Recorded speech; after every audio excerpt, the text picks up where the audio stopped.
All right, let's dive right into this.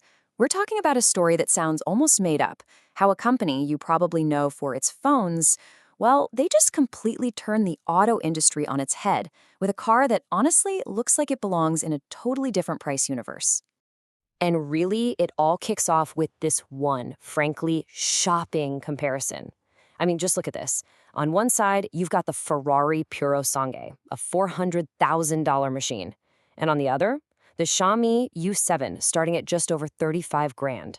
The looks are, well, you can see for yourself. And that price gap? That's not just a difference. That's the spark that lit this whole fire.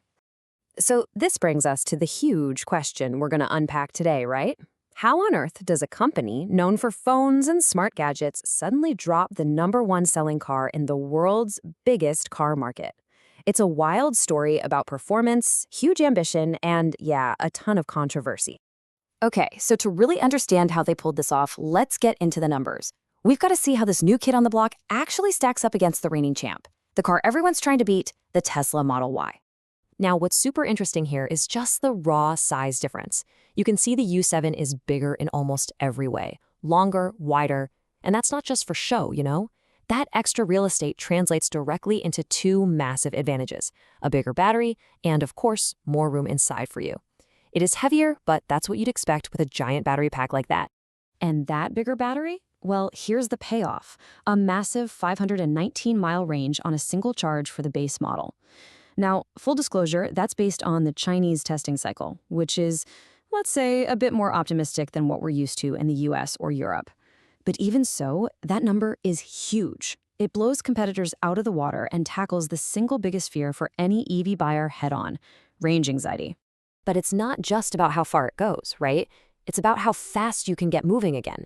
And get this, the top-end Max model can go from 10 to 80% charge in just 12 minutes. 12! We're talking about adding hundreds of miles of range in less time than it takes to order and drink a coffee. That's a total game changer.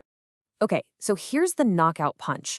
You take all that stuff, the insane performance, the massive range, the super fast charging, and it all starts at a price that doesn't just compete with the Model Y. No, it throws a grenade into the entire market. And that is the combo that made everyone in China stop and pay very, very close attention. So with specs like that setting the stage, you've got to wonder, how did it actually do? How did all this hype translate into sales? Well, it wasn't a slow burn. It was a complete blitz. Just look at this timeline. It's an absolutely meteoric rise. It launches in August 2025 and lands at 23rd place. Not bad, right?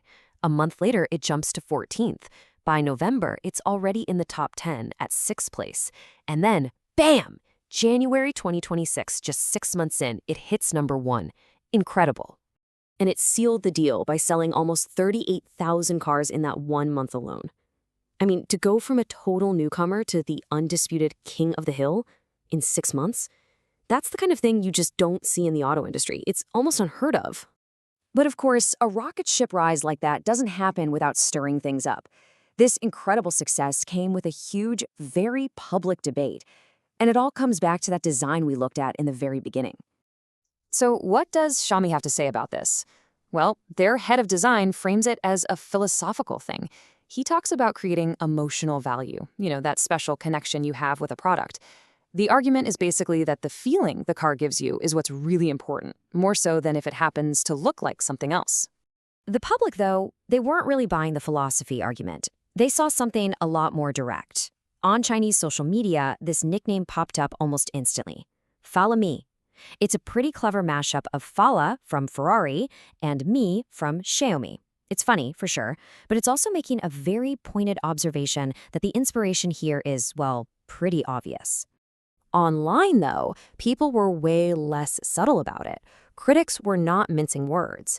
This comment here is pretty typical of what you'd see, calling it what it is in their eyes. Not inspiration, but blatant plagiarism. It just goes to show you how deeply divided people are on the car's looks. Okay, so we've got this top-selling, super high-tech, and yeah, pretty controversial car. So what? What does any of this mean for the rest of us? For anyone looking to buy a car outside of China? Well, for now, it mostly means one thing: frustration. And this quote from Fred Lambert over at Electric just hits the nail on the head. He drove the car, came away totally impressed, but was also just frustrated.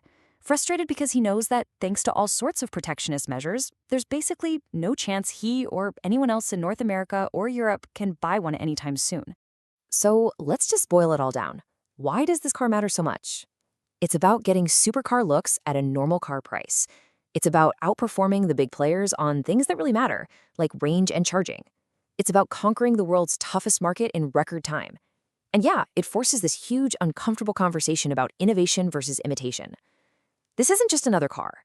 It's a new kind of challenge that Western automakers absolutely cannot afford to ignore. Which leaves us with one last big question to think about. Is this the future? A car that's this disruptive, this affordable, this good? And maybe the more important question is, if this is the future, is it a future that most of us won't even get a chance to drive? Thank you so much for joining me for this explainer.